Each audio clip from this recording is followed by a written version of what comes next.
भाभी देखो तो, ये चूड़ी अच्छी तो बनी है ना। मैंने इसमें बहुत सुंदर रंग मिलाया है।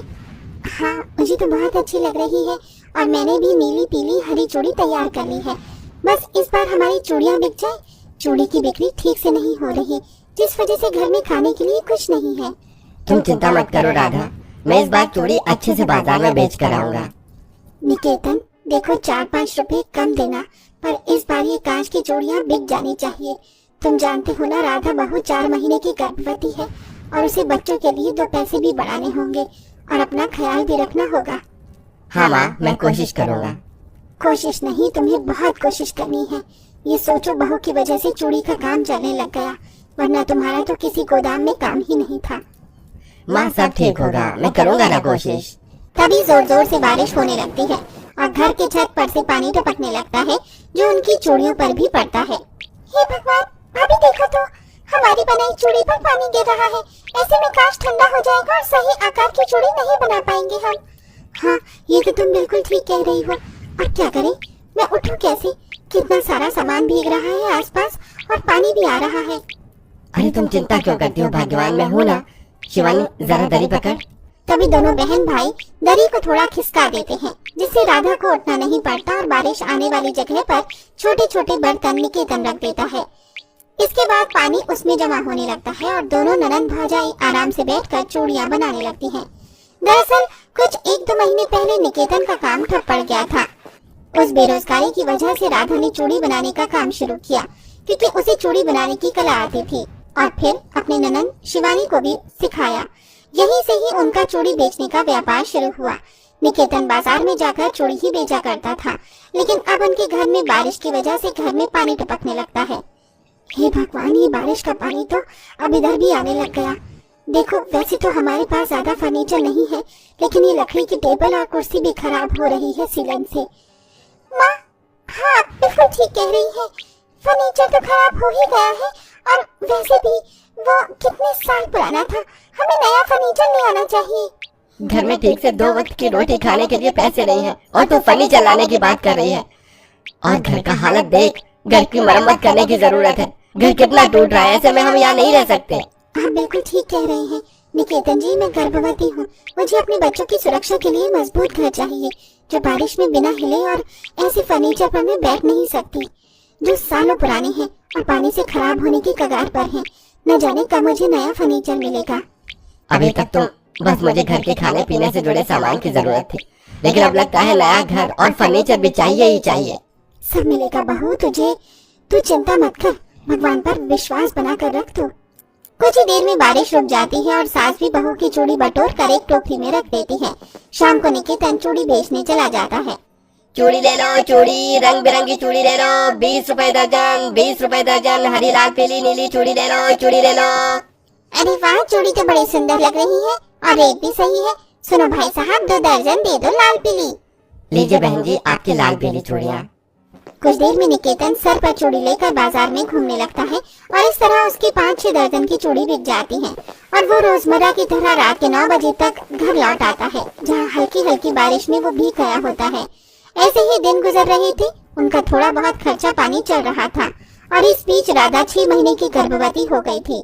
साथ ही बारिश की वजह से उनके घर में धीरे धीरे दिक्कतें बढ़ने लगती हैं। अब भाभी और ननद चूड़ी नहीं बना पाती हैं, लेकिन उन पर चूड़ी का कुछ स्टॉक बना हुआ था और एक शाम इतनी तेज आंधी और बारिश आती है कि उनके घर का छप्पर उड़ जाता है और घर में पानी भर जाता है।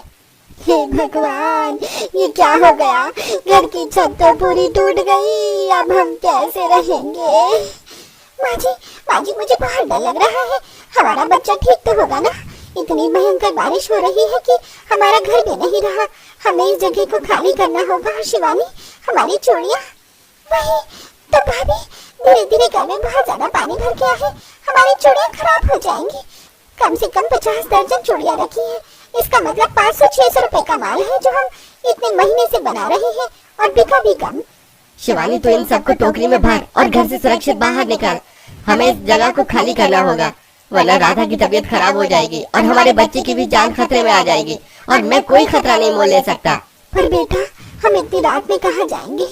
माँ, आप घबराओ मत। हमारे घर से 2 घर छोड़कर वो सीवर का पाइप है, बड़ा सा। उसके अंदर हम अपना सिर छुपा लेंगे और हमारी चूड़ियों को भी नुकसान नहीं होगा। और जैसे ही तूफान थम जाएगा तो हम अपने घर में वापस आ जाएंगे। हाँ, ये तूने बिल्कुल ठीक कहा।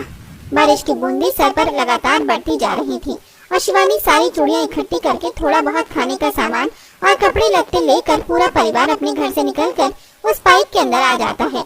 इतनी भागा दौड़ी में राधा को दर्द होने लगता है। माँ जी, बहुत दर्द हो रहा है पेट में, कुछ कीजिए माँ जी।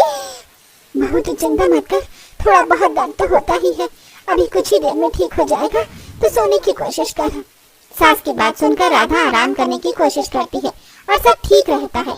अगले दिन वो किसी तरह चाय नाश्ता करती है और फिर से निकेतन कुछ पैसे कमाने के लिए चूड़ियां बेचने चला जाता है। चूड़ी ले लो, चूड़ी, रंग बिरंगी चूड़ी। सुनिए, मुझे 5 दर्जन चूड़ी दे दीजिए, ये बहुत खूबसूरत लग रही है, आपने बनाई है? नहीं, ये मेरी गर्भवती पत्नी बनाती है, उसे चूड़ियां बनाने का शौक भी है और ये उसकी कला भी है, मेरी बहन को भी उसने सिखाया है, ये लीजिए। अरे वाह, ये तो बहुत अच्छी बात है, आपकी पत्नी इस समय में भी काम करती है, ये लीजिए पैसे। शाम तक निकेतन चूड़ियां बेचकर उस पाइप में आ जाता है। उसी रात इतना आंधी तूफान आता है जिससे उनके घर के अंदर का और भी सामान खराब हो जाता है। फर्नीचर बारिश में गल जाता है।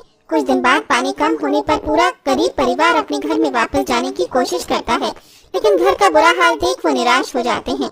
हे भगवान, हमारे घर का छोटा मोटा सामान भी बर्बाद हो गया, फर्नीचर भी खराब हो गया और हमारे घर की छत दीवारें भी नहीं रही। दोबारा घर बनाने के लिए हम पैसे कहाँ से लाएंगे? हमारा होने वाला बच्चा कहाँ जाएगा? हम क्या सड़क पर आ गए हैं? अरे अरे, तुम रोना बंद करो राधा, ऐसे टेंशन लोगी तो हमारे बच्चे पर असर बहुत बुरा होगा। तुम चिंता मत करो, हम दोबारा घर बना लेंगे, लेकिन मरम्मत का सामान आएगा कहाँ से? हमारे पास पैसे कहाँ हैं? तभी उनके घर के बराबर में कोई दूसरा चूड़ी वाला टूटी हुई चूड़ी ढेर सारी डालकर चला जाता है। अरे इस बारिश तूफान में तो मेरी ढेर सारी चूड़ियां बर्बाद हो गई, अच्छा हुआ जो मैंने फेंक दिया। राधा ये बात सुन लेती है। माँ जी, निकेतन जी, मेरे पास एक तरकीब है, वो देखिए, एक चूड़ी वाला कितनी सारी टूटी हुई चूड़ियां फेंक कर गया है, क्यों ना हम इसका इस्तेमाल करें और अपनी चूड़ियों का भी। बहू, ये तो क्या बोल रही है, मुझे कुछ समझ नहीं आ रहा। भला इन टूटी चूड़ियों से क्या होगा और हमारी चूड़ियों से भी। माँ जी देखिए, मुझे और शिवानी को चूड़ी बनाना आता ही है और हमारे पास भी तो कुछ चूड़ियां रखी है। इन टूटी हुई चूड़ी के सहारे अब हम अपना कांच की चूड़ी का घर और फर्नीचर बनाएंगे, जैसे कि कुछ मिट्टी, ईंट और घास लगाकर तैयार कर देंगे और ऊपर से कांच की चूड़ियां लगा देंगे। एक तरफ टूटी हुई होगी तो एक तरफ गोल गोल, और हमारा ये कांच की चूड़ी का घर और फर्नीचर देख सब हैरान हो जाएंगे। अरे वाह बहू, तूने तो बहुत अच्छा आइडिया बताया है। हाँ भाभी, मुझे भी आपका कांच की चूड़ी का घर और फर्नीचर का आइडिया पसंद आया। चलिए बनाना शुरू करते हैं। नहीं, आपका 7वां महीना लगने वाला है, अब आपको ज्यादा काम नहीं करना है, आप बैठ जाओ। काम तो मैं करूंगी, क्योंकि ये मेरा भी घर है, थोड़ी थोड़ी मदद मुझसे भी ले लेना। ठीक है, पर सिर्फ थोड़ी सी मदद। अगले दिन से ही घर के सभी लोग टूटे हुए घर का कूड़ा कचरा हटा कर मिट्टी, घास, गोबर को लीप कर घर बनाते हैं और ऊपर से चूड़ियों के टुकड़े और चूड़ियां ऊपर से लगाकर सजा देते हैं। और फिर वो सब कुर्सी, टेबल से सोफा भी कांच की चूड़ियों से बनाकर उसे मुलायम कर देते हैं, जो बैठने में बिल्कुल आरामदायक थी। अपने घर के बाहर फर्नीचर पर बैठकर गर्भवती बहू सबको चाय पकौड़े खिला रही थी कि तभी बाहर से आते जाते लोग उनकी कांच की चूड़ी का घर और फर्नीचर देख हैरान हो जाते हैं। अरे वाह सुमित्रा, तुमने तो अपना बहुत अच्छा घर बनवा लिया। कल तक तो तुम्हारा घर एकदम झोपड़ी जैसा था, आज महल लग रहा है। वही तो, आज तक मैंने इतना सुंदर रंग बिरंगी चूड़ियों का घर कभी नहीं देखा, और सबसे ज्यादा तो मुझे तुम्हारे ये कुर्सी टेबल प्यारे लग रहे हैं जिस पर तुम बैठी हो। हाँ मुझे पता है।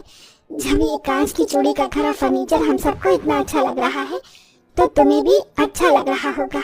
और तुम मानोगे नहीं, ये सब मेरी बहू का कमाल है। उसी ने ही ये सब चूड़ियां बनाई है और बनाने का आइडिया भी मेरी गर्भवती बहू ने दिया है। अब हमारा होने वाला पोता या पोती भी इस घर में रहेंगे। ये तो है, लेकिन जब हम मुसीबत में थे तब तो आप लोग पूछने नहीं आए, लेकिन घर की चमक देखते ही पूछने लग गए। ऐसे होते हैं क्या पड़ोसी?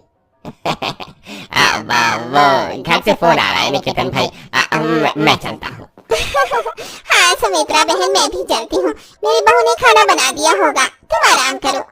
अच्छा हुआ निकेतन जी, माँ जी, आप दोनों ने इन लोगों का मुंह बंद कर दिया। मुसीबत में कोई साथ नहीं देता, लेकिन चकाचौंध देखकर सब आ जाते हैं पूछने। मैं सोच रही हूँ माँ जी, अब हमें बाजार में जाने की जरूरत नहीं है। हम अपना बिजनेस अपने घर के बाहर बैठकर ही करेंगे। भाभी, ये सही रहेगा और भैया भी आपके साथ रहेंगे। इस तरह प्रेग्नेंट बहू अपने परिवार के हौसले और अपनी कला के समर्थ से आई मुश्किल का सामना करके बारिश में भी कांच की चूड़ी का घर और फर्नीचर बना लेती है। इसके बाद उनके घर मजबूत रहता है और बारिश की एक बूंद उनके घर में नहीं आ पाती। साथ ही वो चूड़ी का बिजनेस अपने घर के बाहर बैठकर ही करते हैं। आते जाते लोग उनके घर की तारीफ भी करते हैं और अब उनकी चूड़ी का बिजनेस भी खूब तेजी से चलता है, जिससे वो कांच की चूड़ी वाले घर से मशहूर हो जाते हैं और कुछ समय बाद राधा का एक प्यारा सा बेटा भी होता है। तो दोस्तों, कैसे लगी आपको हमारी कांच की चूड़ी के घर